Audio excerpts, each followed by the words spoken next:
It's been a long time since I've blushed in front of so many people. I am blushing. Joanne, thank you very much. The feeling's mutual, let me say that. Now, I've totally forgotten what I was going to say. Anyway, I know what I was going to start with, though. Thank you to my friend Joanne Smith from Nassau County. And are any other Nassau County friends in the house today? Oh yeah, Nassau is here.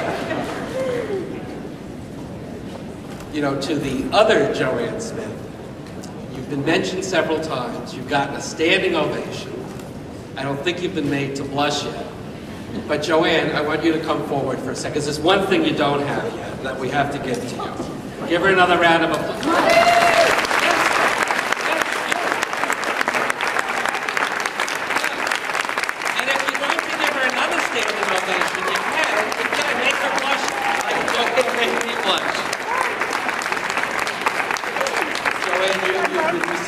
Many accolades and recognitions, and totally appropriate for all of your great work.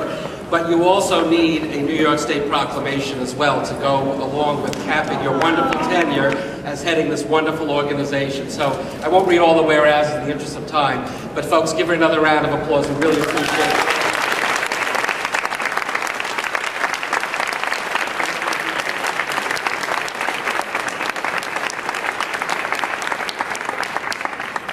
I also do want to add a commendation as well to your outgoing board chair, my friend and former colleague from the legislature, DiNapoli. What a great leader she continues to be for this organization. Catherine, a round of applause for you. And a time of change in Albany in many ways. Albany keeps changing, of course, every year, but a time of change for FBA, and certainly filling very big shoes. You could not have come up with a finer person to be your president and CEO than Tracy Brooks. And Tracy, we're just so happy for you. You know, Tracy and I are good friends. We've been doing a lot of talking in recent months, and you know, this is where you're meant to be, and I think this is a great place to be. You're going to do an outstanding job, and we're here to support you. And give her another round of applause. And to your new board chair, Sandra, there is someone else I've worked with over the years. You really do have a dynamic team in place to provide the leadership for this organization. And I think Sandra said something very important. We heard important words from Speaker Silver about the legislative agenda. Dr. Daines talked about the budget and some of what I was going to touch on. I won't repeat what you've already heard, but let me just emphasize some of the key points. And Sandra said something very important, I think. Your presence here in Albany on this day of action is very important, but just as important is the relationship you build with the legislators back in the district offices, right? That's just as important.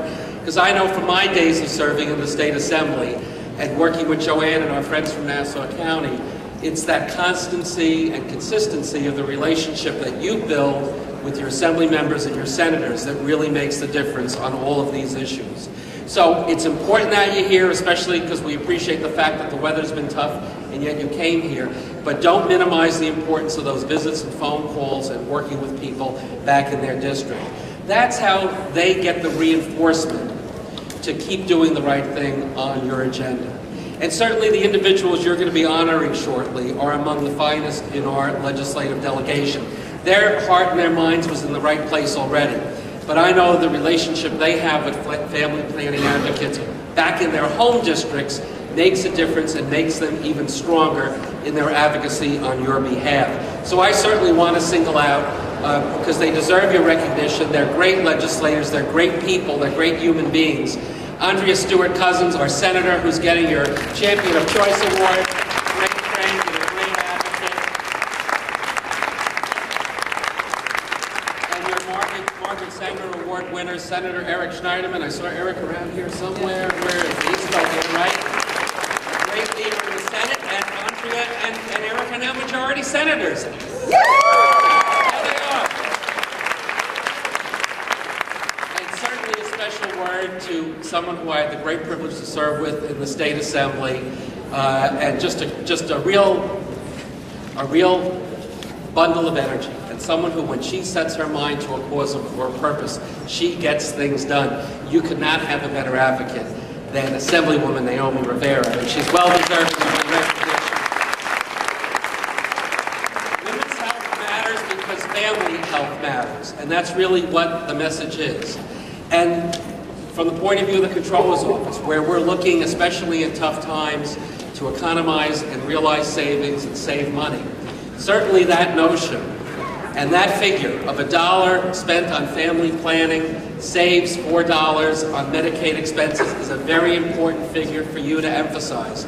We recognize the challenges of the financial realities that we're all having to contend with. It is a time where you're fortunate to have an administration led by Governor Patterson and leadership in the Senate and the Assembly that is sympathetic to your cause. But I can tell you this, the economic situation is getting worse. It's going to continue to get worse before it gets better.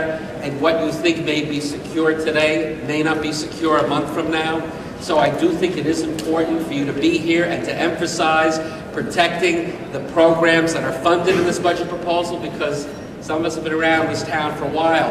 Until that budget is done, until the votes are taken, in a year like this, truly everything can be at risk.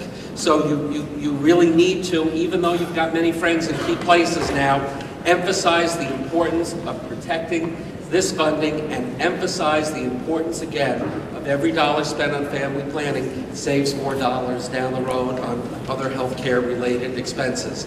You know, the issues are key. They've been reviewed. You're going to be hearing more and more about them.